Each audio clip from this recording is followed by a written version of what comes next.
আজ তো বৃষ্টি হয়েছে দুপুরের পর থেকে, মানে বিকেল 4টে বাজবে, তার থেকে ঝড়, খুব ঝড় বৃষ্টি আমাদের এদিকে শুরু হয়েছে। আর এখন সন্ধেও হয়ে গেছে। এই যে চিকেন মশলা মাখিয়ে রেখে দিয়েছি, করব এখন পকোড়া। আর এদিকে এই যে তেল কড়াইতে দিয়েছি, পকোড়াতে সব রকম মশলা মাখিয়েছি।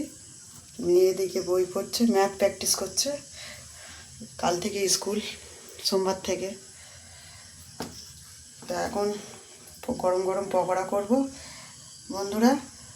তো খাবে তো চলে এসো, বৃষ্টির দিনে মেঘলা মেঘলা মেঘ করে আছে, অন্ধকার। আর এদিকে আমার তেলও গরম হয়ে গেছে। এই যে মাংসের পিসগুলো বেশ বড় বড় আছে, তোমাদের দেখাই একটা।